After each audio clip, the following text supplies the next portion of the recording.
Wouldn't it be great if we could get at least as good a result from the surgery with a simple one-time injection? It's just a one-time, really. They're well aware that the stem cells are delivering a message, and it's the message that counts. So they were able to sort of move people biologically younger for up to 2 years after a single NK cell infusion. That's an easy one. Use your muscles hard, weight-bearing exercise, intense. Doesn't have to be for long periods of time, it's just intense. So you'll maintain your muscle mass, you'll maintain your bone density if you do that. And those both are correlated with healthy longevity. This is the Longevity Loop podcast, and I'm your host, Brent Wallace. In every episode, I bring you the leading voices in longevity, plus my own insights to put the world's best strategies directly into your hands, making elite longevity strategies accessible to everyone, regardless of your background. So let's jump into the loop starting right now.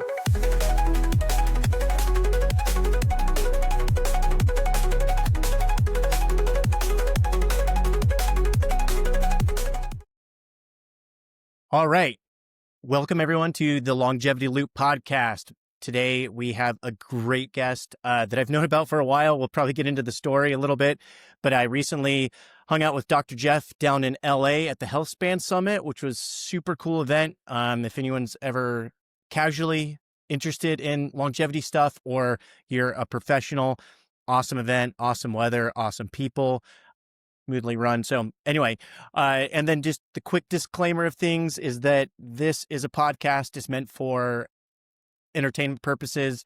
Nothing here is meant to be medical advice, even though Dr. Jeff is a doctor, but always check with your own clinician, doctor itself. This is not supposed to be medical advice or be a replacement for any of that. So just know that it's a conversation between me and Dr. Jeff. If you don't know about Dr. Jeffrey Gross, he is a stem cell whisperer and a regenerative doctor. So we'll just get right into it. Dr. Jeff, you transitioned from being a top-tier spine neurosurgeon to founding Recelebrate. That's a crazy pivot.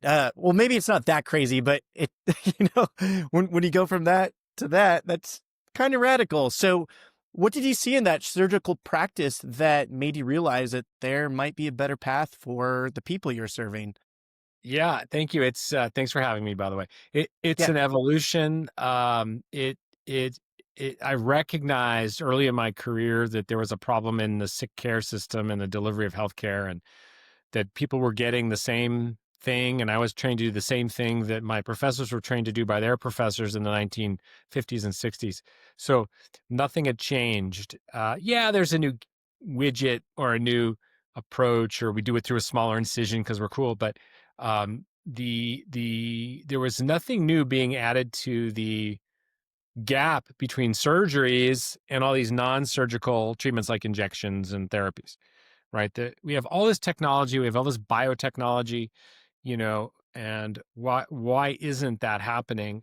It also occurred to me because I have undergraduate background in molecular cell biology and biochemistry, that stem cells have potential. And, we know this in the 80s, there was a big, resurgence of research in this area.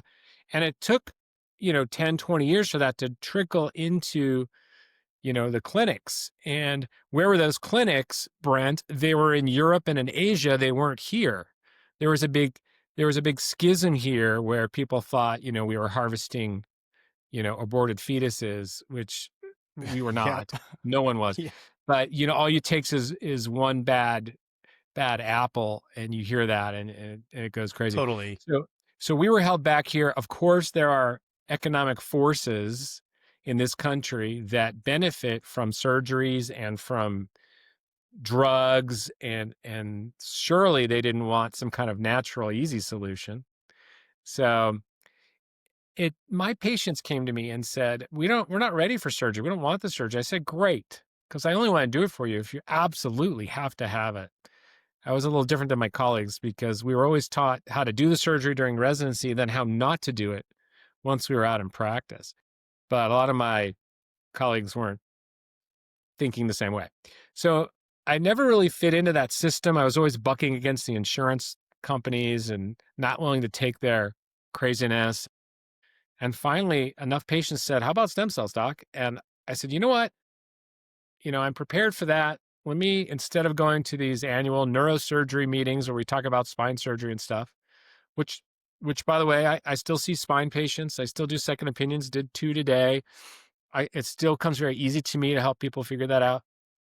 But um, I said, you know what? Let me go to a stem cell conference. Let me see what's happened in all these years since, I was taking, biochemistry lab, 102A or whatever in college. Right. So I started going to courses and conferences, 7 years ago. And I said, wow, why are we so behind? I mean, look what's happening. Look at these. And we had international speakers. Here's what we're doing in Europe. Here's what we're doing in the islands. Here's what we're doing here and there. And and a couple people in the States saying, we're doing it too. And they had a whole lecture on regulatory cautions, and you take that to heart and you do it right. And now it's all I do.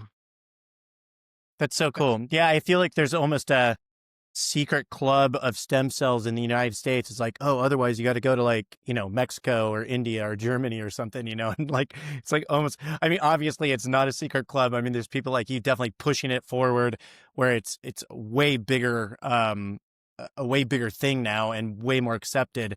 But yeah, just when I first started hearing about stem cells, I don't know, 3-4 years ago, it was definitely like, oh yeah, there's some doctors, like, and it's just become a lot more commonplace now.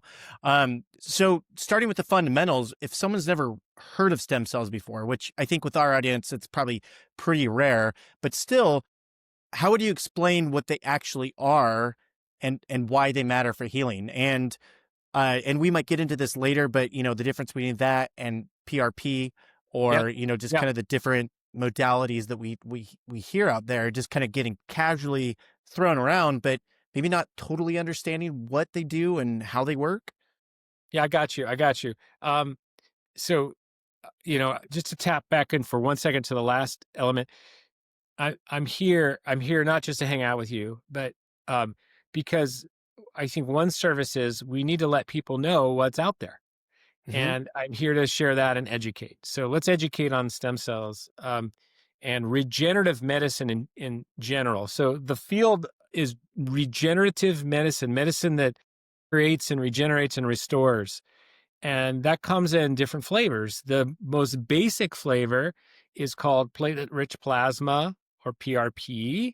There are some other forms of that. It's basically taking some of your own blood, spinning it in a centrifuge, pulling out some of the concentrated healing growth factors and platelets, and putting them back in an area of your body that needs a ramped up attack on healing. And that is kind of the lowest level. You can get that in most places.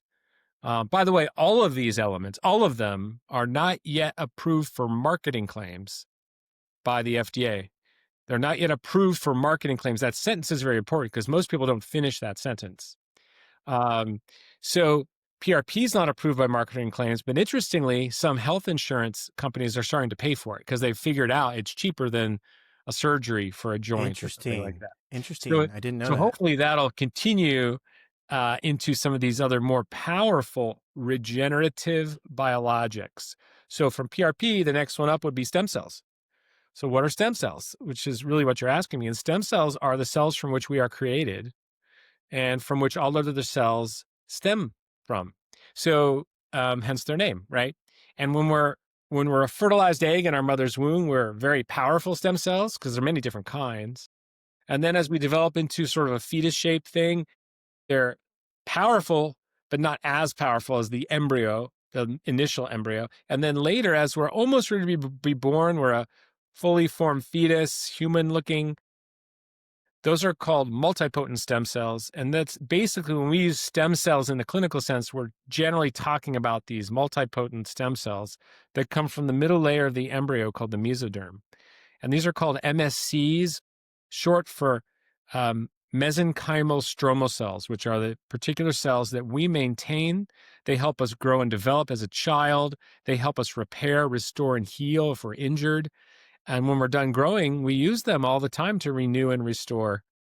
But as we age and accumulate chronic inflammatory cellular stresses and oxidation and all this, procellular aging chemistry, our stem cells are exposed to that too, and they don't work as well. They become exhausted in number and in quality and function.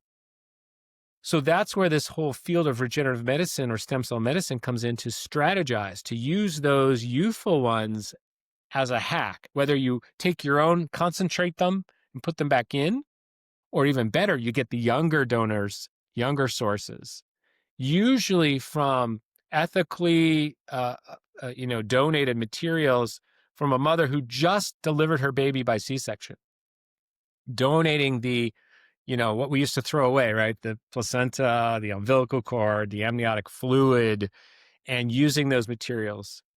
And then the third level is kind of parallel with that stem cell level. We've learned, Brent, that stem cells aren't really doing the work. But wait, we keep using this phrase stem cells. Like that's Right. this is stem cell medicine. Stem cells are these youthful, creative cells.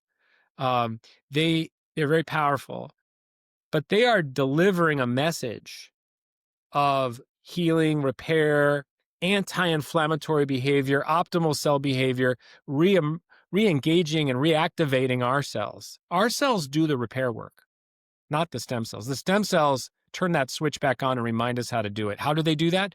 They deliver signaling factors, growth factors, proteins, peptides, and vesicles that we call exosomes. Okay. So all cells make exosomes. When we use the word exosomes in the treatment sense, it's typically a stem cell-derived exosomes or an MSC-derived exosome. And that really is cutting out the middleman. And we like exosomes. They travel through tissue better. They're less expensive than stem cells, and they really are the modern way of doing regenerative medicine. Wow. Okay. Thanks for that clarification, because I had a few questions for the exosomes, and because that is something I don't know about. So you just clarified that for me in my mind, and hopefully for those listening, that was just a thing that kind of like, okay, that totally makes sense. So with the exosomes, we'll just jump right into it, and and I don't know if this would be synonymous, but like stem cell treatments and exosome treatments, do they differ fundamentally? I mean, I know you said the stem cell was what does the exosome. So do you just bypass that whole stem cell treatment now and just go Yeah. straight with the exosomes? Yeah, that's mostly what we're doing. Yes, they're on the same effective level in my mind. We don't really have head-to-head studies, but if you read from the major thought leaders in this area, they're well aware that the stem cells are delivering a message, and it's the message that counts. Wow. Okay. So since they do differ from traditional surgery here, we're just going to talk about, traditional surgery in terms of like addressing the root cause versus like symptoms. How does that messaging, you talked briefly about, with the PRP, you inject it in the part of the body that needs it. So if I needed shoulder reconstructive surgery or something, how does those treatments differ from a traditional surgery spec? I mean, you touched on it a little bit, but I know there's a lot more to the story.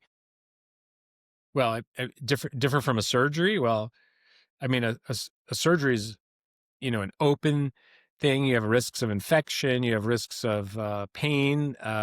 You have complications. You have downtime, rehab, missed work. I mean, it depends on how big the surgery is, of course. But I mean, wouldn't it be great if we could get at least as good a result from the surgery with a simple one-time injection? It's just a one time, really. For the methodology we follow, which I did not invent, but I think we might have improved it a little bit. But the methodology has over 15-year follow-up published in the medical journals from Europe. So this is not shooting from the hip. This is medical evidence. It's well-founded in great studies, and how we approach joint and spine applications, at least. And I do a lot of that. If it's not clear, I come from the land of spine, and that land is musculoskeletal and structures. And it's probably more than 50-60% of what I do now is I meet with people all day with joint and spine problems. cartilage degeneration, joint degeneration, things that have been called arthritis, which is kind of dummied down version of osteoarthritis, which is a dummied down version of a metabolic derangement of the cells that produce and maintain cartilage. And those cells live in your bone. They do not live in the cartilage. So, Brent, just like your full head of hair there, that hair is a protein. That protein is made by a cell inside your scalp called a follicle. Well, cartilage is a protein, and those cartilage type proteins, it's many different proteins, but they're made by cells in the bone. So think about that. Your joint, your cartilage is made and maintained and lubricated by cells in the bone edge. So we treat the bone edge. We treat the source. Just like if you wanted your hair growth to improve, you treat the scalp, you don't treat the hair. Right. Yeah. So that's where you deliver these exosomes, right? And it sounds like you're still working with stem cells and exosomes and just using them almost interchangeably. So that's where the injection site would go, just right on the edge of the bone, and then that would signal in that area to to signal the repair mechanisms and Yep. stuff. Yep. So there's a peptide now, you've heard of it, I'm sure, BPC 157. How does that work? Is it complementary in an exosome or stem cell treatment, or is that doing the same thing? How does BPC 157 work in conjunction with that? It's a great question. And it's only the beginning. Peptides are blossoming, but we do like to stack peptide therapies with the regenerative treatments.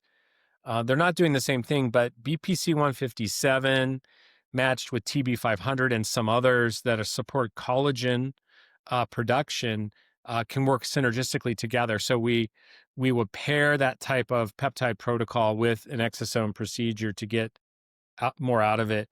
And because the cartilage, regenerative process takes 6 to 12 months in the bigger joints, we have seen that the BPC 157 and the TB 500 and others are helpful in suppressing the inflammation and improving pain while they're healing. So I've got one guy, we treated his knees, 3 months ago, and he did a cycle of BPC 157, TB 500. Let's just call that Wolverine protocol for short for now. Yeah. The two main elements of the Wolverine, even though often a Wolverine has 3 elements. He did a 6-week cycle, and then I said, finish the cycle, let's see how you're doing. He went off it for a week or two, and his pain started to flare up again. So we went right back on it, and his pain calmed down again. So I know it's helping.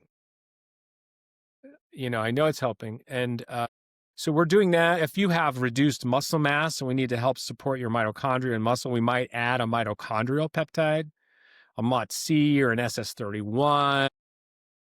Things like that. We have a lot of different avenues, and they're just blossoming.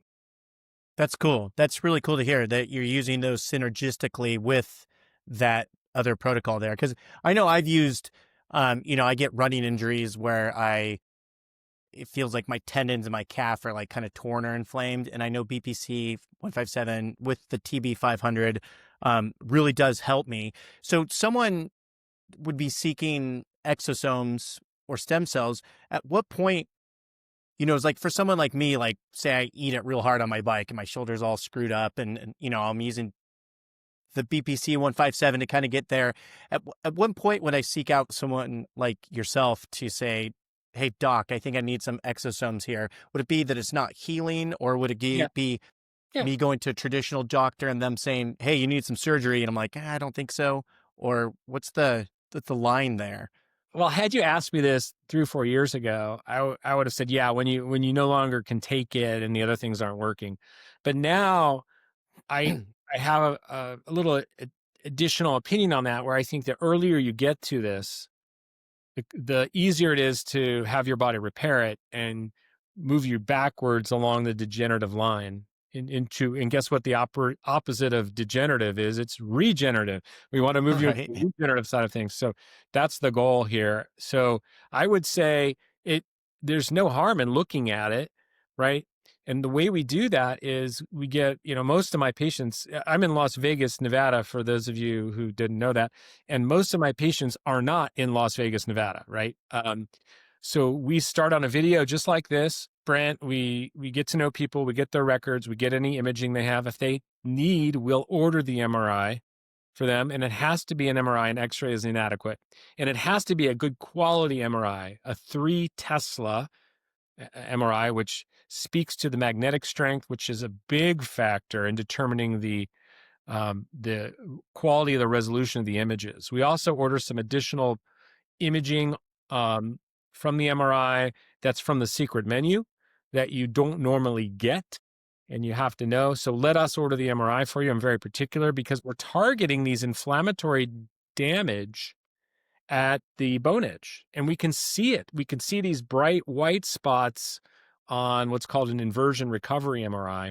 And those are my targets. So I told you I thought we might have had an enhancement on how the Europeans were doing this. They were targeting off X-ray, which means all they were targeting is loss of cartilage height.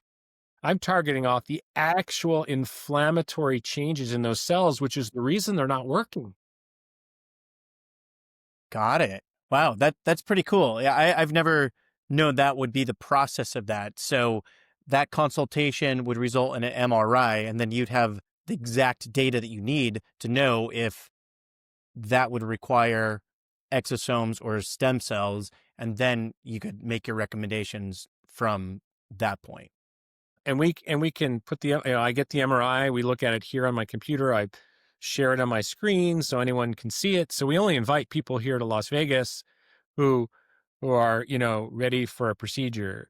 And the procedures are straightforward. It's usually a one and done, and they're straightforward. We do want to make sure everyone is teed up and ready to go. Like, you're no other pro-inflammatory problems in your lifestyle. We want you optimized.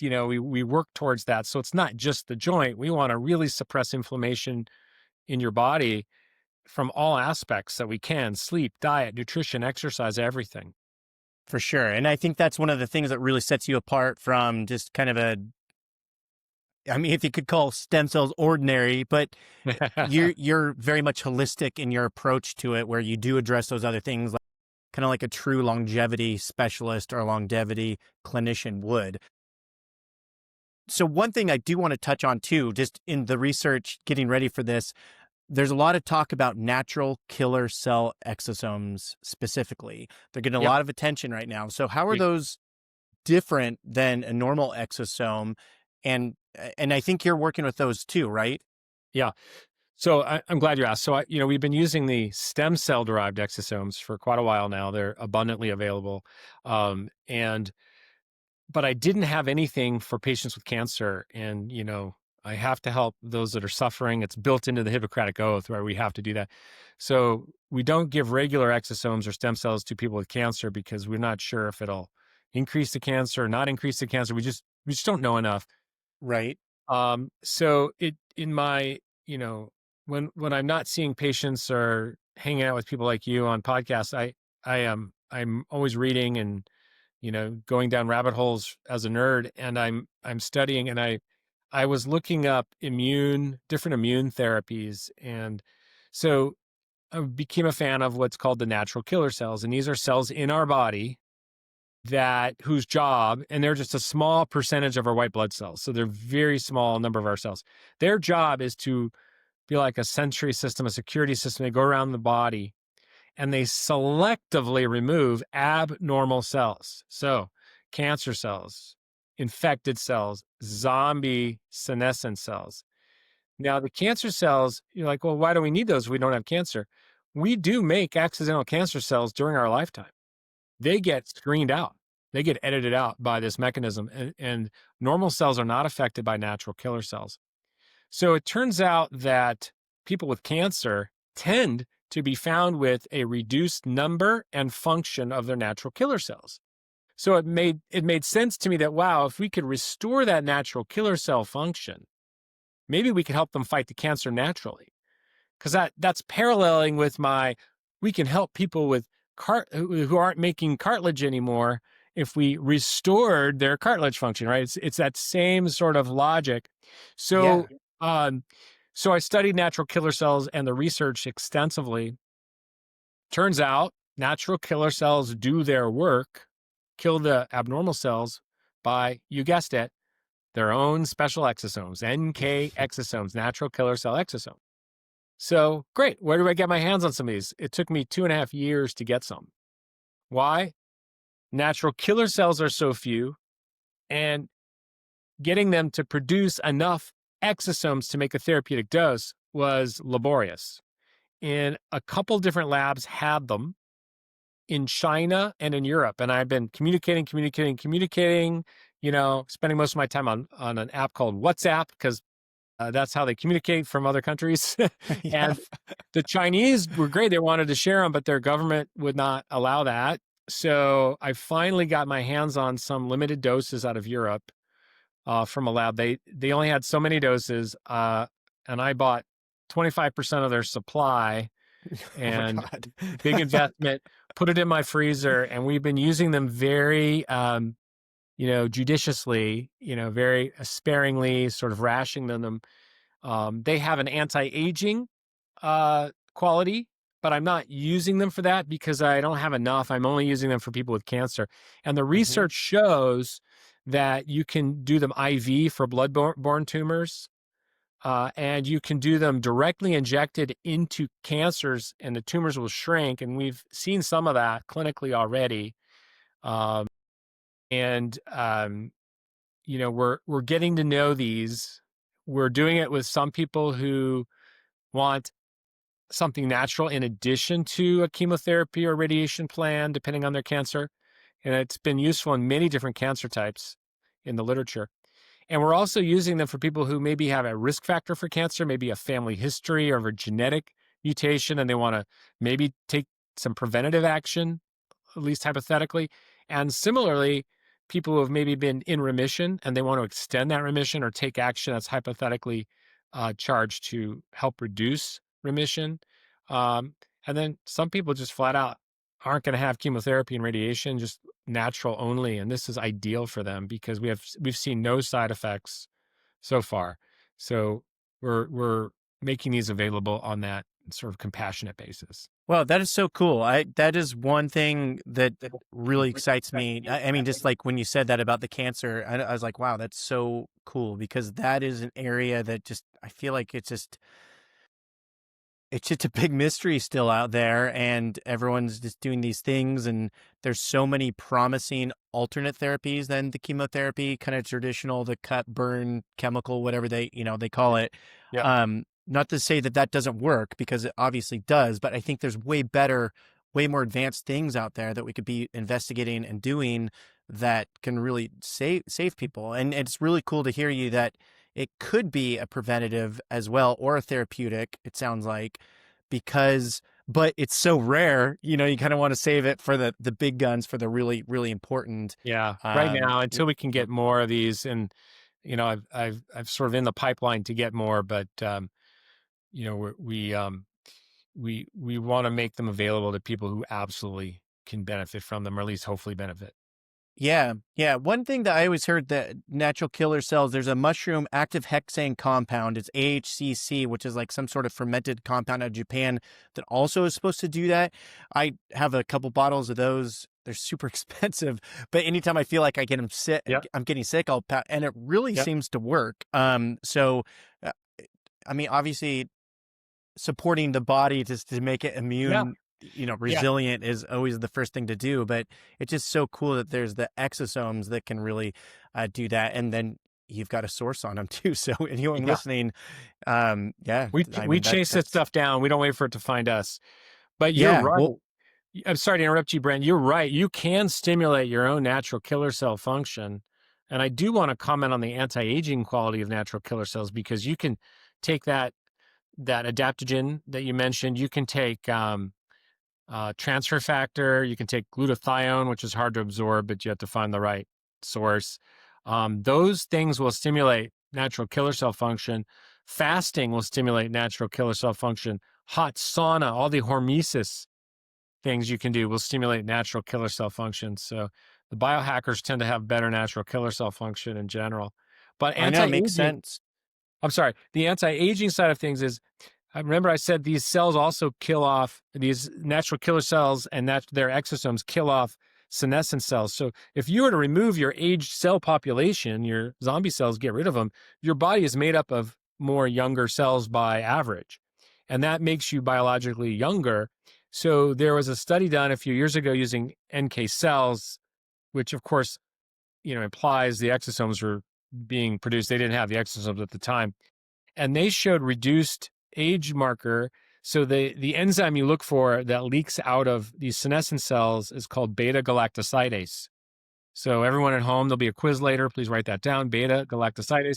I'm just kidding. So they noticed that beta galactosidase went down after a single infusion of natural killer cell donor cells, and it stayed down for up to 2 years. So they were able Wow. to sort of move people biologically younger for up to 2 years after a single NK cell infusion.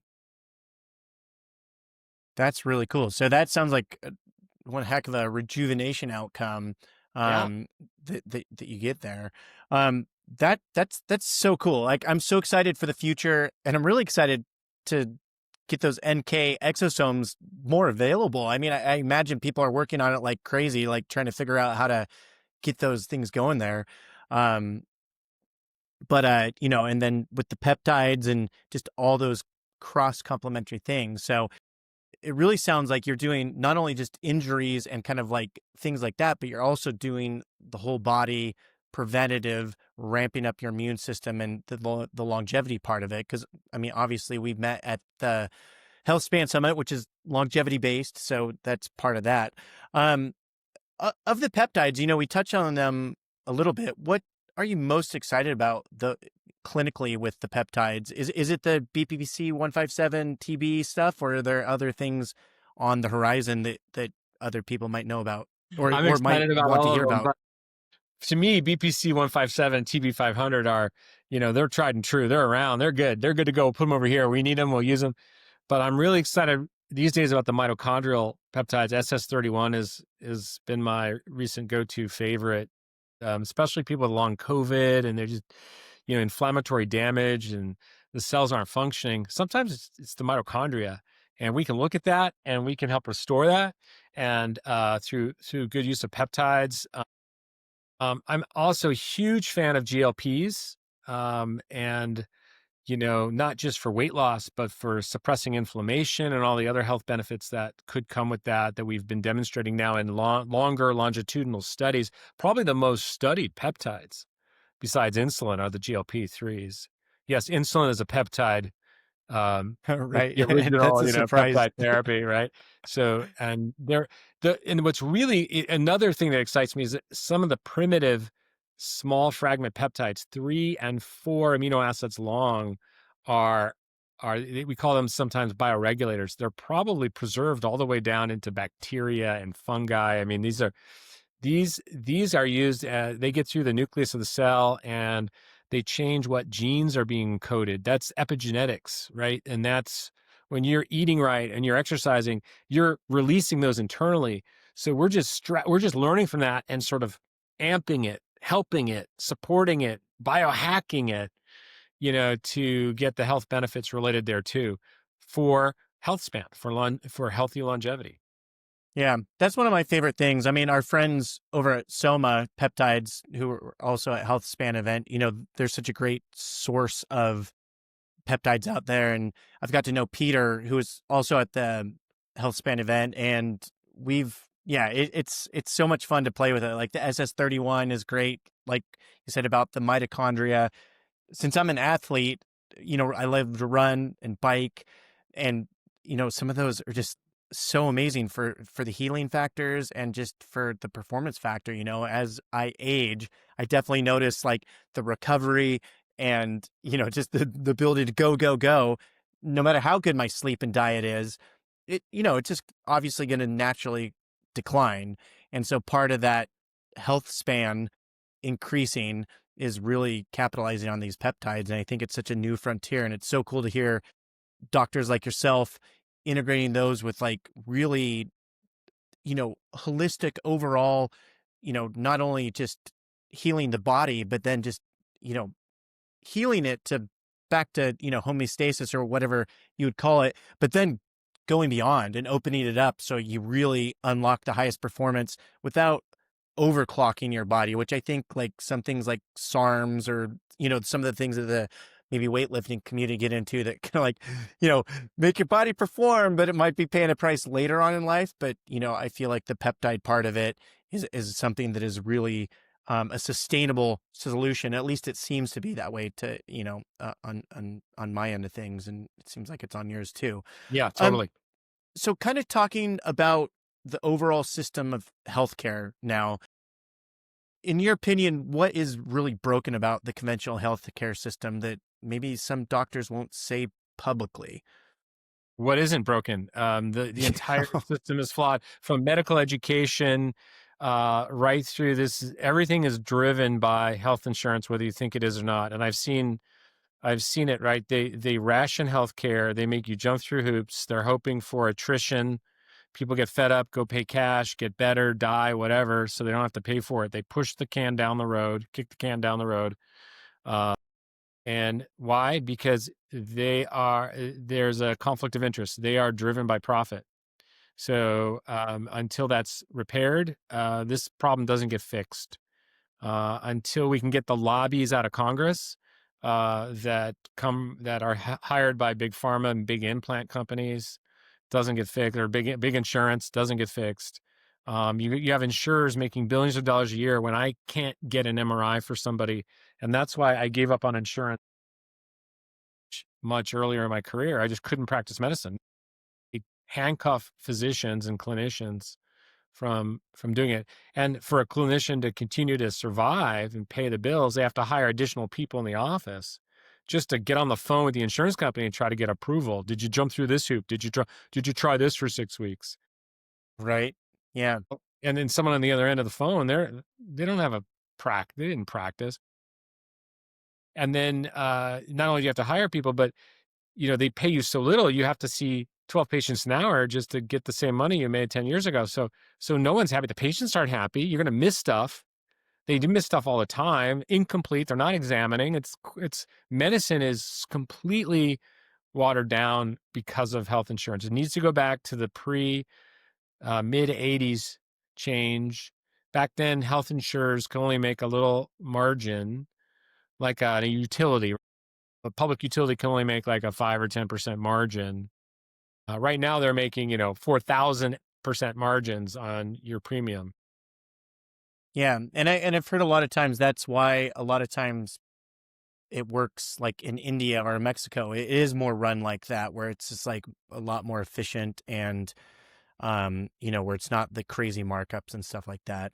One of the other things that you touch on briefly in our beginning, like that surgery should be a last resort, not the first option.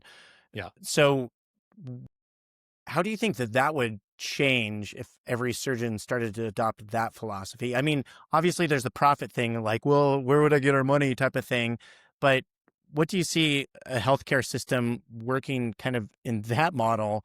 What do you think would change? I mean, there's an obvious answer there, obviously, but in your opinion, because you've been in the trenches, you're still in the trenches practically. Like what would the outcome be? Well, I'm entrenched, all right. But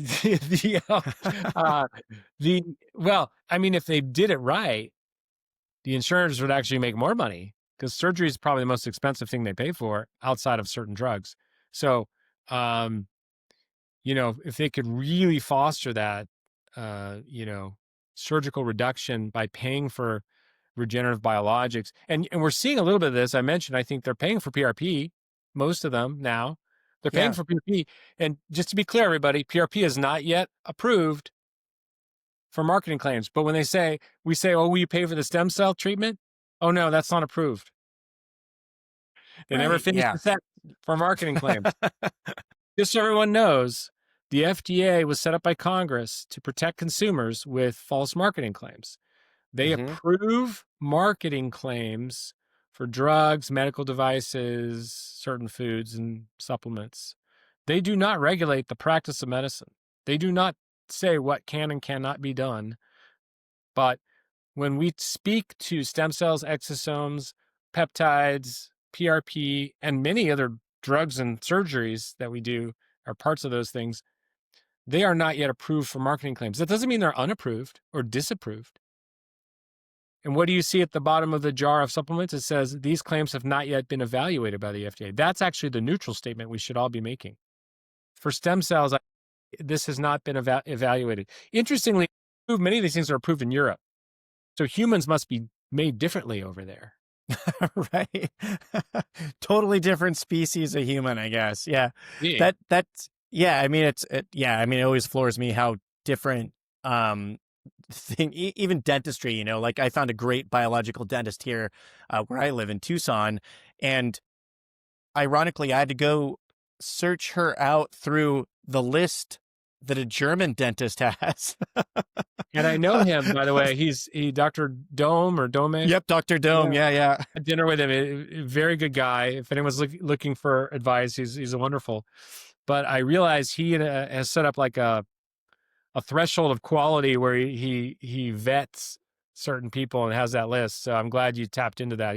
Yeah. I mean, he's awesome. I saw him speak in Austin at a health optimization summit, and I'm just like, this is the dentistry that like all dentists need to do. But again, I'm sure there's, and you're probably tapped into this too, but even just like dentistry and like being able to restore teeth and enamel, I mean, I'm imagining that there's a good use case for exosomes in dentistry even, right? Yeah. So teeth are a different embryonic origin, like the nervous system. They're what's called ectoderm, not mesoderm. And remember, most structures, joints are mesoderm, most organs are mesoderm. So they're special. So they found that they can actually use some of the dental stem cells to help brain health. Neural stem cells can regrow teeth. Like they're the same kind of tissue. So Wow. we have to pay attention to the embryonic origin.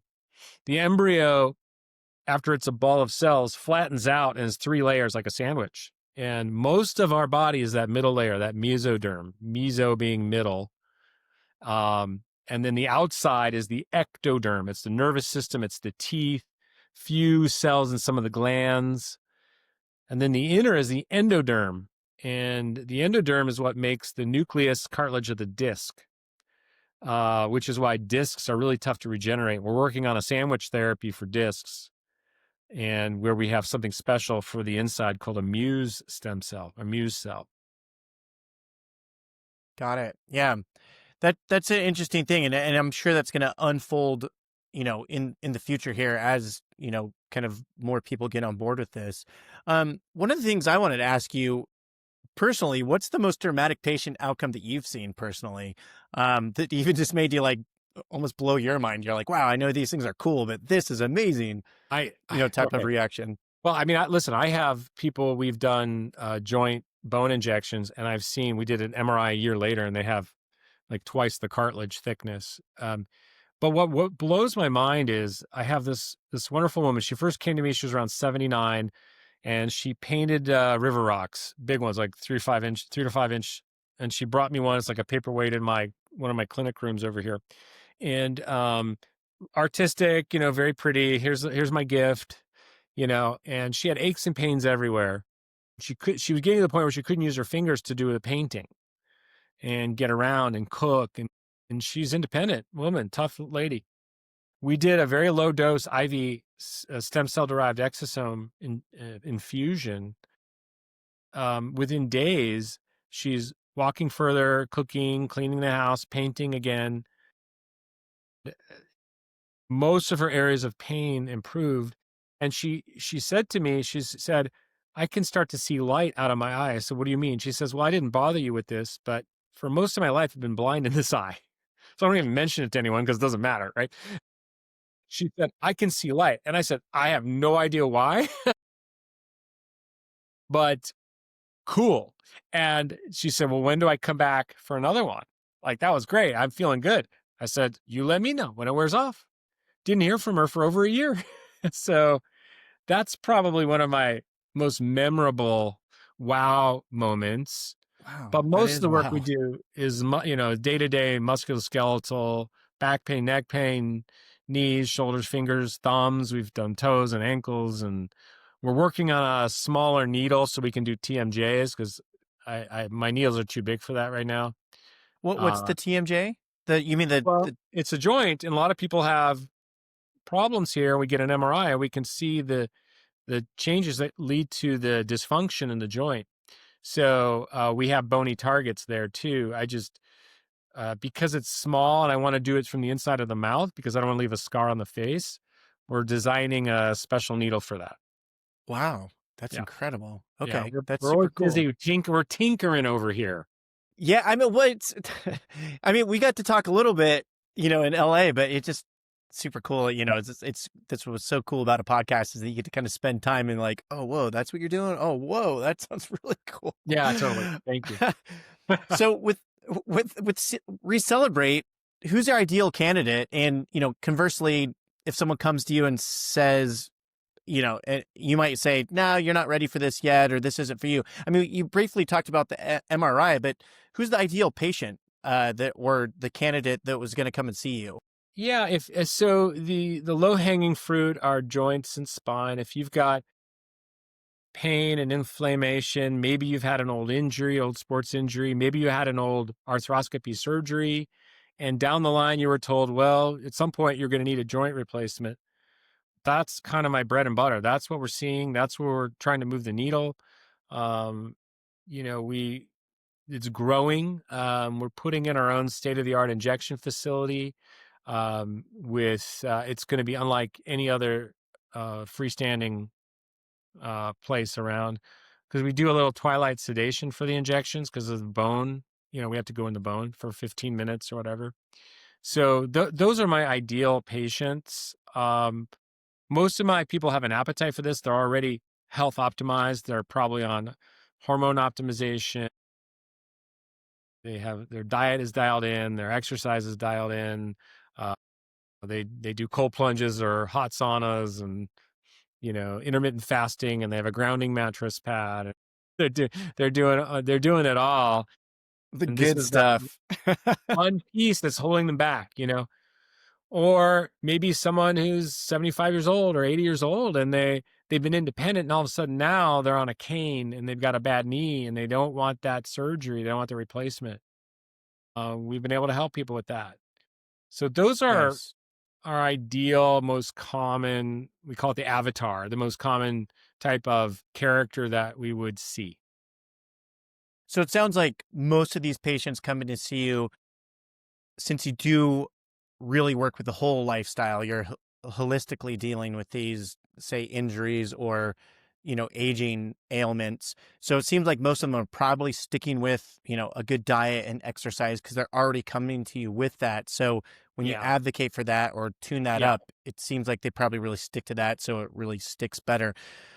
Is Yeah. there a cutoff, say, if you're 100-year-old and you're like, oh man, I'm, like this is all new to me. Is there a point of kind of no return with stem cells or just kind of like where you want to tread a little bit more lightly? Because I know with traditional surgery, obviously there's kind of like, yeah, we might just let this cruise on by because you're too old to recover from this. Is that the case with stem cells and exosomes or?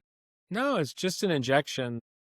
Unless your body parts fusing together. So, in the spine, for example, if the disc is worn down, the bone will eventually fuse to its neighbor. And then after it's fused, the stem cells and exosomes aren't going to do anything except enhance the fusion. And honestly, decades ago, that's what would happen with knees. But we don't see that anymore because they get replaced before then. So unless you're fusing together, which I don't really see in practice, um, a simple injection is a lot better tolerated, especially if you're 100 years old, than a surgery. And we do see older people here, and they can be candidates. That's super cool. That's really good to know because that's obviously you'd want to get ahead of anything as young as possible. But, just for, people just learn. I mean, even my folks, I mean, they're still super healthy in their 70s, but I'm starting to advocate for them to, start seeking out, treatments such as you're doing and stuff. My dad's historically had a bad back and, those type of things, and they're still active, but I do notice them slowing down. And so, I think it's like, hey, you got to take care of this now mom and dad, these are the things, you don't want to wait too long, but it's also good to know that, it's something that, you can address it. Sounds like most stages of life. So for someone listening who can't access your clinical services right now, what would be the highest leverage thing that they could do today, that they can be like, okay, cool, this is something that I can do. Um, what would you recommend for someone listening that, That's an easy one. Use your muscles hard. Weight bearing exercise, intense. Doesn't have to be for long periods of time. It's just intense. So because you'll maintain your muscle mass, you'll maintain your bone density if you do that, and those both are correlated with healthy longevity. So you got to do that. So I recommend, lift heavy, lift to failure. You can use machines. You can use thick elastic bands, but do it. Do it often. Do it daily. Get your steps in. Um, you know, the second one would be maybe some hot sauna. If you want to choose one hormesis, hot sauna would be great. You get in there 20, 25 minutes at 180 degrees Fahrenheit, 5 days a week, and you'll have better heart health, reduce mortality. There are some key supplements. Almost everyone I know is protein and vitamin D and fish oil deficient. By fish oil, I mean omega-3s. So you got to take, 3-4 grams of omega-3s. You got to take 10,000 international units or more of vitamin D. Sure, take it with K2. That's great. Protein to maintain your muscle mass. Brent, you probably weigh about $170, no, $175? $190, pure Yeah, muscle, baby. there you go. All right. So to maintain your muscle mass, I'm going to call you almost completely lean. So you probably need 175 grams a day to maintain. So that's a lot of protein. That's protein shakes and protein powders and, protein in your meal. And if you're a vegetarian, it's tough. Yeah, it's Or, insanely or hard. vegan, it's tough. So for those of you that aren't, eggs, and more eggs, good, lean, organic, grass-fed meats, wild grass-fed, because they have more organic, omega-3s, real butter for your C15, and things, and good olive oil, stuff like that. Stay away from your seed oils. I could Yep. go on and on.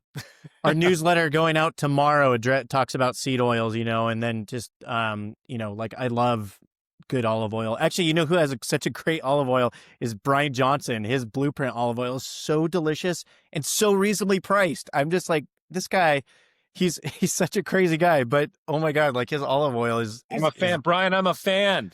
I know, love me what you too, do, and man. thanks for pushing the envelope. And by the way, you don't have to spend Brian Johnson money to get Brian Johnson results out there. No, So. no, not even close. I mean, he even just talks about that all the time. He's like, dude, just sleep, exercise, like you said, and, just that nutrition, that protein and, really getting your macros up there. Jeff, I got a couple really fast rapid fire questions. You already answered the first one supplement under $50 that really moves the needle. It sounds like it's the omega-3 and Ds there. Second question, if someone has 1 hour a week to invest in their health, how should they spend it? I would break that up into 3 20-minute high intensity lifting sessions. One exercise to failure, move to the next one. One exercise to failure. You don't need to do 3 sets of 10. That was a made up construct. That doesn't mean anything. So just get that heart rate up. No, get your muscles to failure so they release those myokine, exerkine peptides that stimulate your brain health and your bone growth and your muscle growth. Yeah. That cry for survival. That's what you need. Right? Yeah, I like it. Yeah, I've got some heavy kettlebells that's what I try to do. Just here in the backyard most mornings. And then the last rapid fire question, what's the most common health mistake that you see in people over 40? I see that people don't pay attention to their changing metabolism, and they keep eating like they did when they were 20, both by volume, both by content and volume. So you can't keep going to the drive-through. You can't drink as many adult beverages anymore. Your liver metabolism is not the same. Your insulin sensitivity is not the same. you have to adjust to your age-related metabolic changes. Yep. Awesome. So in closing, where should people go to learn more about your work, what you're doing in Las Vegas, and Recelebrate? Obviously, there's the website, Recelebrate. I'll have that in the show notes, RECELLEBRATE.com. Is that the best way for them to get a hold of you? Please follow us on Instagram. I hope you have a sense of humor. We like to drop funny things on Instagram. Yes. We have some funny stuff. Recelebrate. Recelebrate.com is the website. If you're interested in, exosomes from nature, we're big on plant-derived exosomes too. Great way to get your phytonutrients. Check that out at recellnutra.com, RECELLNUTRA. We've got working on a skin exosome-based skin product that you keep in the refrigerator, because most of the stuff you get at the esthetician is powdered, dried, and not bioavailably working. So we've got something live that should be launched by the first of the year. Wow. Yeah. Super impressive. And we're not bored over here. By the way, if you have free time, you want to pitch in, come on over. Yeah, I'm in. I'm only 5 hours away. So, we're actually just in Vegas just for a few hours, just on our way through traveling up north. But yeah, next time I'm in Vegas, I'm going to definitely look you up, and we'll hang out and enjoy some company. Make a surprise visit. We'll take some photos, do some funny videos together, and put them on social media and make people laugh, because that's the best medicine. Yeah, man. It's my favorite thing to do in the world. All right, Dr. Jeff. Well, thanks for joining us today on the Longevity Loop podcast. And with that said, we'll sign off. Thanks for joining, everyone. So you've just taken another step towards a longer, healthier life. Thanks for tuning in to the Longevity Loop. All resources and a full transcript from this episode are available at our longevity hub, spanner.com. Spanner is our hub for all things longevity, from finding the best longevity doctor to work with in your area to breakthrough products and educational resources. And for the innovators, doctors, and clinicians that are tuned in right now, I do help professionals like you get more patients with cutting-edge AI-enhanced marketing and lead capture systems at longevityclinicmarketing.com. Be sure to follow the Longevity Loop on your favorite podcast app to continue building your blueprint for a 100-plus year life. So let's keep the loop going. I'll see you next time.